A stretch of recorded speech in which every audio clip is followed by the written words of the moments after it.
He did not deserve to be fired the way he was.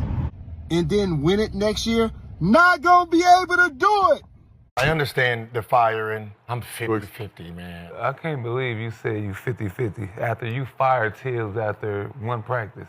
That's crazy. Remember, he came to the Wizards and he was our coach for one day, put all of us through the practice. He said, man, get this out of here. I can't do this shit. I'm not dealing with this shit. See, this That was the old me. No, you done changed. That was the old me. I said, no, listen, I know, and I wasn't even playing. But, So he conducted practice? yeah, he conducted a practice. And you weren't even practicing? No. He was watching. He was just Watching. spectating. It's structured. It didn't look good to me. Like, you know how you just sitting there watching the practice and like, all right, okay, start off, they warmed, 5 on 0.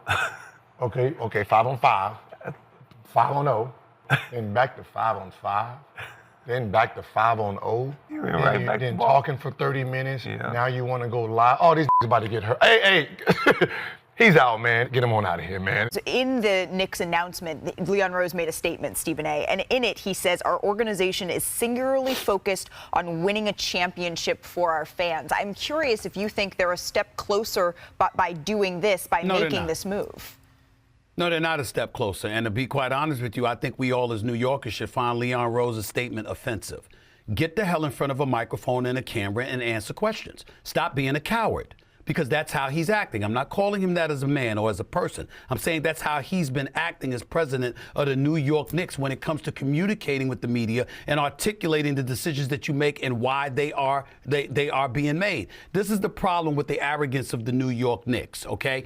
They deserve credit for what they've achieved. I applaud them for elevating us from basketball purgatory into relevance. I truly, truly believe that. But in the same breath, when you make the potpourri of decisions that you have made, could you have the decency to stand before the media and answer the questions? Stand before the growing public and answer the question. That statement is as weak as it gets. It emanates from a James Dolan-run organization who doesn't want to communicate with the media himself, who never wants to answer any questions, and they get away with it because they don't have to answer to anybody because they know that Knicks fans are still going to show up at Madison Square Garden, patronizing their product and their brand, and doing everything that they can to make sure that they support the team. The New York Knicks as an organization know that that's coming. They know that you're going to support the Knicks no matter what Leon Rose does, no matter what James Dolan does, and that's why they get away with acting the way that they're acting. Leon Rose has done a damn good job. Nobody can deny that. But it hasn't been a flawless situation. There are moves that could have been made that could have better positioned the New York Knicks to be in a championship situation, the one that they're craving for now. But it hasn't happened. And then you're going to issue some weak-ass statement like we really, really care? I don't care about that damn statement. I want to see Leon Rose stand before the camera and justify firing a man that just took you within 2 games of a berth to the NBA Finals right after you decided to trade 5 picks for a guy that never even made an All-Star. I love Mikal Bridges. I love the fact that he's a member of the team. But the fact of the matter is that he had an up and down year. And when you look at a Luka Doncic being acquired for Anthony Davis at just 1 pick, when you look at some other moves that have been made and it didn't require those level of assets departing, and you give up 5 first-round picks, including 4 unprotected for Mikal Bridges, and that vastly contributes to compromising the vision and the aspirations that you have, stand before the media and answer them damn questions. But we can't expect Leon Rose to do that because since James Dolan has arrived, that's not something that he likes, and Leon Rose seems to fit right in. A matter of fact, one could legitimately argue that his willingness to avoid the media to answer these questions is is just as much of a big reason as to why he got the job as it is the job that he actually did, which has been a pretty damn good job. I don't care what you think of Jim Dolan. I don't care what you think you've heard or what you know. This was Leon Rose's decision. This was not Jim Dolan's decision. I feel like I have that on very good authority. I feel very comfortable with that. And like I said, I tell you with complete faith in this information that this is Leon Rose's decision and nobody else's. I feel 100% confident about that. But this is about Dolan. Don't let anybody hear you. Don't let anybody in America hear you say, oh, this is Leon Rose. Nonsense. Nonsense. I don't want to hear from Rose. Everybody knows that Rose had nothing to do with this. This is Dolan. And this is Dolan. This is not Leon Rose. Please, don't go to Leon Rose. It's not him. This has nothing to do with Leon Rose. Leon Rose was his agent, for crying out loud. You think he's going to give him a 3-year extension last year at the end of the season, and then the agent then fire him after he gets to the conference final the next year? I mean, come on. Leon's too smart for that nonsense. There's no way he would have done that. He hired him, then he gave him a contract extension, and then they go to an Eastern Conference final for the first time in a quarter of a century, and he decides to dump him? Ah, come on. Hey, if you believe that, you believe in a tooth fairy. You're really convinced Dolan made this call? Oh, absolutely. Dolan has not. Absolutely. I made a few calls before the show. They all told me the same thing. Okay. Dolan made the call. I'll take your word for it. And and these people have unbelievable influence within the Knicks organization for the last 50 years. Dolan made the call. Executives, everyone around the league just stunned.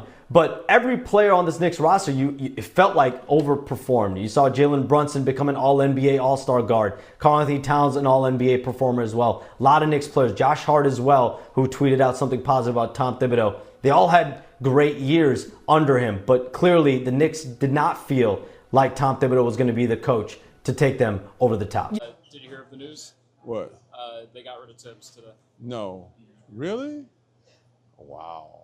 I thought about an hour ago, a little bit less than really? That. It was pretty recent. So, yeah, I didn't plan on that either when I came in today. Wow, I thought it was gonna bring him back. Yeah, I thought so too because I know Brunson was, kind of in his corner. So, it seems like this is the first time you're hearing about this. Yeah, that's heartbreaking. Yeah. I mean, as for what he brought to the team over the last 5 years, and hold them guys accountable. I don't know who's gonna do a better job. You know, I know everybody trying to go young and friends of the players, and you gotta have somebody gonna teach. Don't be friend. It's a friend sometimes, but do your job other times. Yeah. But yeah, that's sad news. I like Tib. Yeah. You know, Tib is a good guy. I always cheered for Tib because he was there when I was there. He was our defensive, guy. He was always on point. In New York, it's just tough. Like I said, I'm still going. It was too much the other distraction. It wasn't Tib. And you say he didn't play rotation, this and that. I'm playing with in blessing playoff. I'm playing my top 6 guys. And to the rubber fall off, the hubcap come off or something. And especially, them guys, you've been, had them all year. You've been there for them. They've been there for you. Sad day. Yeah. I don't know. I don't know who they're gonna get better. And I don't know if they're going to get Mike Malone or somebody, this and that. They think they're similar to the same type of coach. But like I said, these guys these days, I don't think it was the players' decision. I think it was whoever running the team might have felt he should have did more. But I think the players probably really care for Tib. Just bad. I feel bad. Boston Celtics, who everyone thought would be the team that's coming out of the East, you still didn't get to the NBA Finals. But there's reasons for that, right? Like you trade for Mikal Bridges, you give up a lot, then you don't quite have the depth. Now, there are some that say Tibbs may not use the depth, but whether use it or not, they didn't quite have the depth that you need to compete at that level, get to the NBA Finals, win an NBA championship. One of the things that ultimately hurt them was that they didn't have the depth. When Cat would get in foul trouble or Jalen Brunson would get in foul trouble, like they went on runs at some of those points for sure, but ultimately you do need your best players on the floor. If your best players aren't best on the floor together, then that's an issue. In order to win, they need to add a great player to that roster. I can't talk specific names because I'm not going to give my money away for that. So what does that look like going forward? You decide. But if you're talking about championships, I'm just going to tell you as a champion, and I know exactly what it looked like, they need to add a great player if you think they're going to compete for an actual NBA championship. Thibodeau, in the 30 years I've been involved with the league, I don't believe I've ever done a post about a coach being fired. But I'm going to do one for Tom Thibodeau, somebody I never played for, but I respect the game. He did not deserve to be fired the way he was by the New York Knicks. He led them to the playoffs for the last 5 years. They had 50-win seasons. They made it to the conference finals in the first time in decades. New York is in a frenzy. fans, celebs, everybody enthusiastic about the Knicks. Yes, you may go get Mike Malone and give him a blank check, and he's won a championship coach in Denver, and I get that. But Tibbs led them to the playoffs 4 of the last 5 years, a couple of 50-win seasons in the first time in forever, and the first conference finals in decades. And for people who are saying he deserved to be fired, here are some of the reasons. That he plays his players too many minutes. As somebody that's averaged 40 minutes in the NBA and that has actually played seasons of 82 games, we now crying about a coach that plays his players heavy minutes? Also, do y'all realize while Jalen Brunson is actually in New York, it ain't because of the city. It ain't because of the team colors. It ain't because of the owners, the fans. It's because Tibbs has a relationship with his father, Rick Brunson. Tibbs is the reason why Jalen Brunson is in New York. Therefore, the same reason why Mikal Bridges and Josh Hart are in New York. So this idea that, oh my God, he played Jalen Brunson and Derrick Rose too many minutes, so therefore he's a poor coach. Or he challenges his players to play defense. Or his rotation isn't of one that has 10 or 11 players like the Pacers or OKC. You know why his rotation ain't as deep as those guys? Because his bench ain't as good. So New York, this idea that y'all just gonna fire him this year and then win it next year, not gonna be able to do it. So the whole NBA world was shocked when Tom Thibodeau was fired from the New York Knicks. And this is right after he led the team to the Eastern Conference Finals.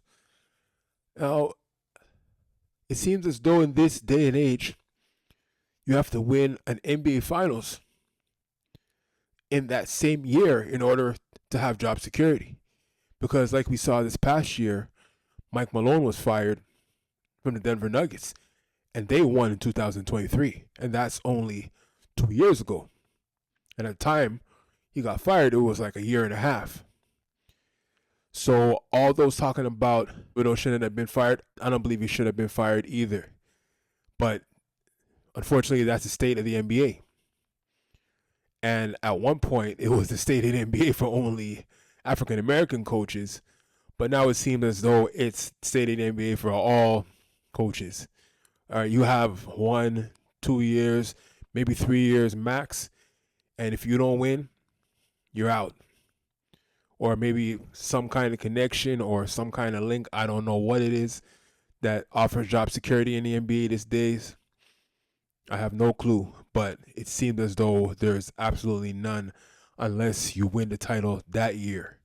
I'm thinking maybe if you have a young star who's an excuse for you not to win, maybe that will work out better. I don't know, but from what I've been seeing, it just looks as though if you don't win the title that year, you're out. I know Tom Thibodeau had a lot of, strange tactics, like playing all of his players, burning them out as much as he could. Something that J.J. Redick tried to pull, and he got, a lot of backlash for that. But this is, Tom's MO, right? He has his 5 guys, and he's going to push them to the max. And it was actually working. Right, this team was a success, and I think a few more years building with this team, they probably could win a championship. Especially with Cat being there now in his first season.